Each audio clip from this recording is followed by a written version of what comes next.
यहाँ के 10 नकली body builders, six pack abs, फूले हुए बाइसेप्स, चौड़ी छाती और शानदार पर्सनैलिटी, इन सब चीजों को देखकर हर कोई हैरान रह जाता है। और इस तरह की पर्सनैलिटी पाने के लिए लोग घंटों जिम में मेहनत करते हैं, पर जिम में मेहनत करने वाले लोगों की संख्या 10 से 20% ही होगी, क्योंकि इसके अलावा जितने भी बॉडी बिल्डर्स आप देखेंगे उन्हें तो शॉर्टकट्स के अलावा कुछ और नजर नहीं आता है, क्योंकि मेहनत जैसा शब्द इनकी डिक्शनरी में दूर दूर तक नहीं है। और अगर आपको हमारी बात पर विश्वास नहीं होता है तो इस वीडियो को लास्ट तक देखिएगा, क्योंकि यहाँ पर हम आपको कुछ ऐसे फेक बॉडी बिल्डर्स से मिलवाने वाले हैं जिन्हें देखकर आप भी हैरान हो जाओगे और शायद बॉडी बिल्डिंग के नाम से ही आपका भरोसा उठ जाए। Brazilian Hulk brothers. दोस्तों, सबसे पहले आप ब्राजील में रहने वाले इन हल्क ब्रदर्स से मिलिए, जहां टोनी, गेराल्डो और अल्वारो पेरेरा और हल्क ब्रदर्स के नाम से जिन्हें जाना जाता है। लेकिन आप इनकी बॉडी को देखकर ये मत समझाइए कि इन लोगों ने बड़ी मेहनत करके बॉडी बनाई है, क्योंकि इन्होंने मेहनत सिर्फ और सिर्फ एक चीज में की है, और वो है स्टेरॉइड्स लेने में। इनकी बॉडी नकली है, जहां इसे स्टेरॉइड लेकर बनाया गया है वो भी अभी नहीं, जब ये दोनों भाई मात्र 15 साल के थे उसी उम्र में स्टेरॉइड ले रहे हैं, जिसके बारे में इन्होंने कई बार खुलेआम भी लोगों से बोला है। और आप ये बात जानकर और ज्यादा हैरान हो जाएंगे कि जिस ड्रग्स का इस्तेमाल लोग अपनी बॉडी को मजबूत करने के लिए कर रहे हैं, उसे बीमार घोड़ों को दिया जाता है ताकि उनकी मसल्स मजबूत हो जाए। और अब जाहिर सी बात है कि इस तरह की चीजें अगर ये अपनी बॉडी में इंजेक्ट करेंगे तो असर तो होगा ही होगा, जिसका नतीजा आप इनकी बॉडी को देखकर लगा सकते हैं। ब्रैड कैस्टलबेरी। अब ये बात तो सभी अच्छे से जानते हैं कि ज्यादा से ज्यादा फॉलोअर्स पाने के लिए फिटनेस इन्फ्लुएंसर्स किसी भी हद तक जा सकते हैं, और ठीक उसी तरह ब्रैड कैस्टलबेरी भी एक ऐसे ही बॉडी बिल्डर है जिनके इंस्टाग्राम पर 9,97,000 से ज्यादा फॉलोअर्स हैं। और अपने फॉलोअर को और ज्यादा आकर्षित करने के लिए ये अपनी बॉडी कैसे भी करके बेहतर से बेहतर बनाना चाहते हैं, और इसी वजह से इनकी कुछ फोटोज और वीडियोस तो ऐसी हैं जिसे देखकर लगता है कि इस तरह का वर्कआउट करना वाकई में बहुत ज्यादा कठिन है। ऐसे में जब इनकी 2007 की डेड लिफ्टिंग की फोटो देखी जाए तो इन्होंने वही सेम वजन उठाया है जो 2018 में उठाया है, लेकिन 9 सालों में इनकी बॉडी काफी ज्यादा जायंट हो गई है। पर अगर वाकई ऐसा है तो वो चीज इनकी डेड लिफ्ट में भी दिखनी चाहिए, क्योंकि उसका वजन तो 9 सालों से सेम है। ये दोस्तों सोचने वाली बात है ना। ग्रेसियानी बारबोसा। हमें पता है कि इन मोहतरमा को देखने के बाद आपके मुंह से डायरेक्ट यही निकला होगा, वाह क्या बॉडी है इसकी। तो दोस्तों, ऐसे में हम आपको बता दें कि बॉडी दिखने में तो वाव है, लेकिन इसके अंदर ऐसी कोई बात नहीं है जिसकी वजह से इनकी वाहवाही की जाए, क्योंकि ग्रेसियानी नाम के इस इंस्टाग्राम मॉडल की 2017 की वीडियो इनकी फेक बॉडी का साफ साफ सबूत देती है। जी हाँ दोस्तों, इस वीडियो में हम ये देख सकते हैं कि 204 किलोग्राम का वजन उठा रही हैं, और वो भी इतने आराम से जैसे कि 204 किलो का नहीं बल्कि 4 किलो का कुछ वजन उठा रही हो। और ना ही इनकी बॉडी पर स्ट्रेस पड़ रहा है और ना ही इन्हें पसीना आ रहा है। पर अगर हम इनका कंपैरिजन उस टाइम की female power lifter champion railing के साथ करें तो इन्होंने भी लगभग इनके बराबर का ही वजन उठाया था, लेकिन उनकी मेहनत और स्ट्रेस उनकी बॉडी में साफ नजर आ रही थी। आप खुद ही बताइए कि इन्हें किस एंगल से हम रियल बॉडी बिल्डर इन्फ्लुएंसर कह सकते हैं। नतालिया कुज़नेट्सोवा। दोस्तों, बॉडी बनाने में मेहनत लगती है ये तो हम मानते हैं, लेकिन जब बात महिलाओं की आती है तो हार्मोन्स वगैरह की वजह से उन्हें और ज्यादा मेहनत लगती है। लेकिन अगर आप ड्रग्स की मदद से ऐसा कर रहे हैं तो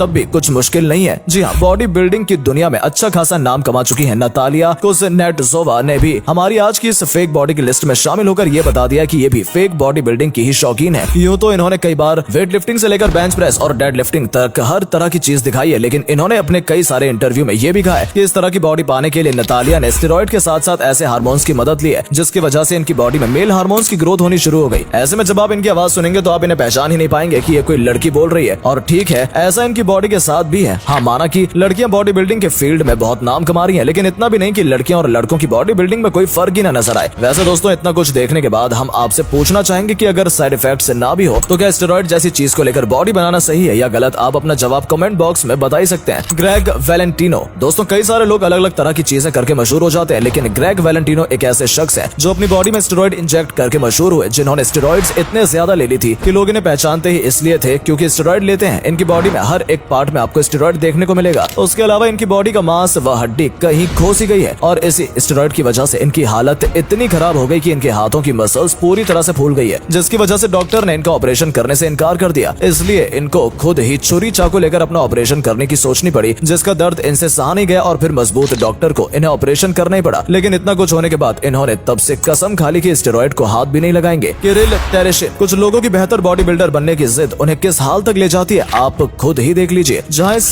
रशियन लड़के की उम्र मात्र 26 साल है, लेकिन इतनी कम उम्र में इसने खुद को उस गंदगी में झोंक दिया जहाँ से बड़े बड़े बॉडी बिल्डर्स बाहर निकलना चाहते हैं। जी हाँ, इन्हें भी बॉडी बनाने का बड़ा शौक था, और खास करके इन्हें फूली हुई बाइसेप्स बड़ी अच्छी लगती थी। और एक बार तो इनके साथ एक ऐसा हादसा हो गया जिसकी वजह से इन्हें बड़ा जलील किया गया, और तभी से इन्होंने सोच लिया कि अब एक बेहतर बॉडी बनाकर उन्हें दिखाएंगे और सबक भी सिखाएंगे, जिसके लिए इन्होंने अपने हर एक बाजू में 3 लीटर सिंथोल इंजेक्ट करवा लिया, जिसका असर आप इनकी तस्वीरों में साफ साफ देख सकते हैं कि कैसे इनका हाथ पूरी तरह से फूल गया है, जो केवल दिखावटी के अलावा कुछ भी नहीं है, क्योंकि इनके इन हाथों में वो स्टेमिना नहीं है जिससे किसी को भी अब मारा जा सके। रोमारियो डोस सैंटोस। दोस्तों, अब आप ब्राजील में रहने वाले रोमेरियो डोस सैंटोस से मिलिए, क्योंकि क्योंकि इन्हें एक रियल लाइफ हल्क बनना था, जिसके लिए इन्होंने शुरुआत में तो बहुत मेहनत की, लेकिन इन्हें कोई फर्क नजर नहीं आया और फिर इन्होंने ज्यादा से ज्यादा सिंथॉल लेना शुरू कर दिया और कुछ नहीं बल्कि पेन किलर ऑयल और अल्कोहल का एक मिक्सचर, जिसे लेने के बाद बॉडी में तरह तरह के चेंजेस आने शुरू हो जाते हैं। और ऐसे में अगर इन्हें डायरेक्टली मसल में इंजेक्ट कर दिया जाए तो ये काफी ज्यादा तेजी से असर करता है और वो असर आपको इनकी बॉडी पर भी दिखाई दे रहा होगा, जहाँ ये वाकई में बहुत सख्त बॉडी के मालिक बन गए। पर दोस्तों एक दिन इनका एक दोस्त इसी केमिकल को लेने की वजह से मर गया, जिसके बाद इन्हें समझ में आ गया कि इनका भी अंत नजदीक आ जाएगा अगर ये इसे लगातार लेते रहेंगे। जिसके बाद इन्होंने अब नेचुरल तरीके से बॉडी बनाना शुरू कर दी। पर दोस्तों वो कहावत है ना कि जब चिड़िया चुग गई खेत तो पछताने से क्या फायदा, और इनके साथ भी कुछ ऐसा ही हुआ, क्योंकि बॉडी अब इनकी खराब हो गई है। अब ये लाख क्यों ना नेचुरल तरीके से बॉडी बनाने की सोचें। इजिप्शियन पोपाय, अगर आपको अपने बेहद ही popular cartoon character Popeye the sailor man याद है तो आप इन्हें देखकर बहुत अच्छे से रिलेट कर पाएंगे। दोस्तों इजिप्ट में रहने वाले मुस्तफा इस्माइल नाम के इस व्यक्ति की बॉडी देखकर कोई भी आंख बंद करके ये कह देगा कि ये स्टेरॉइड का कमाल है, लेकिन कुछ लोग होते हैं जो अपनी गलतियां कभी नहीं मानते और ये भी उनमें से एक है। चाहे इन्होंने हमेशा से इस बात से इनकार किया कि ये स्टेरॉइड्स लेते हैं, लेकिन 31 इंच के इनके बाइसेप देखकर वाकई लगता है कि इन्होंने जिम में मेहनत की होगी, लेकिन अब जब इनकी बाकी की बॉडी पर नजर डालेंगे तो वो कुछ खास नहीं है। ऐसे में कोई इस बात पर कैसे यकीन कर ले कि असली बॉडी है, न कि स्टेरॉइड का साइड इफेक्ट। जी हाँ दोस्तों, स्टेरॉइड्स के साइड इफेक्ट्स भी होते हैं और जो आप इतने सारे एग्जांपल देख रहे हैं ये उन्हीं साइड इफेक्ट्स का नतीजा है। ऐसे में इन लोगों की तरह बेवकूफ बनने की गलती मत कीजिए, वरना बॉडी बनाने के चक्कर में बॉडी खराब कर बैठोगे। वल्दीर सेगाटो ये सब जानते हुए कि सिंथॉल जैसे ड्रग का इस्तेमाल करने से इनकी बॉडी पूरी तरह से भद्दी लगनी शुरू हो जाएगी, जहाँ वो हिस्सा बहुत ही ठोस और फूला हुआ नजर आएगा, लेकिन फिर भी वल्दीर सेगाटो नाम के इस शख्स ने किसी की एक न मानी और न सिर्फ अपने हाथ में बल्कि इन ड्रग्स का इस्तेमाल अपनी पीठ और छाती में भी करवाना शुरू कर दिया, जिसका नतीजा आप खुद देख सकते हैं। मतलब इतने ज्यादा भयानक लगते हैं कि इन्हें अगर कोई बच्चा रात में देख लेगा तो वो भी डर जाएगा। अब ऐसे में आप खुद ही सोचिए, भला इस तरह की दवाइयां खाकर अगर आपकी बॉडी बन भी गई तो उस बॉडी का क्या फायदा जब आपके अंदर से ही पूरे खोखले हो। आर्लिंडो डिसूजा, अब इन जनाब के बाइसेप्स देखकर आप भी बोलेंगे क्या डोले हैं भाई के, पर हम आपको बता दें कि ये इनके डोले सिर्फ हाथी के दांत की तरह हैं, जो दिखाया जा सकता है लेकिन किसी के काम के नहीं है। ब्राजील के रहने वाले आर्लिंडो डिसूजा को इनकी होम कंट्री में द माउंटेन कहकर बुलाया जाता है और इन्होंने भी ओपनली सबके सामने ये बताया कि इन्हें सिंथॉल का यूज करके इन्होंने बॉडी बनाई है। वैसे ना भी बताते तो भी लोगों को पता चल जाता कि ये सब कुछ ड्रग का कमाल है, वरना पूरा शरीर वैसे का वैसा और खाली बाइसेप्स इतने फूले हुए सिर्फ और सिर्फ स्टेरॉइड जैसी चीजों की वजह से ऐसा होता है। और वैसे अब इन्होंने ड्रग लेना बंद कर दिया, क्योंकि एक समय ऐसा आया जब इनकी बॉडी काफी ज्यादा फूल गई थी, यहाँ तक कि अपने हाथों की मूवमेंट भी नहीं कर पा रहे थे, जिसकी वजह से इन्होंने डॉक्टर को दिखाया और डॉक्टर ने इनका इलाज करने से मना कर दिया जैसे जैसे इनकी हालत सुधरी। और तब से इन्होंने ठान लिया कि ये कभी सिंथॉल या स्टेरॉइड का इस्तेमाल नहीं करेंगे।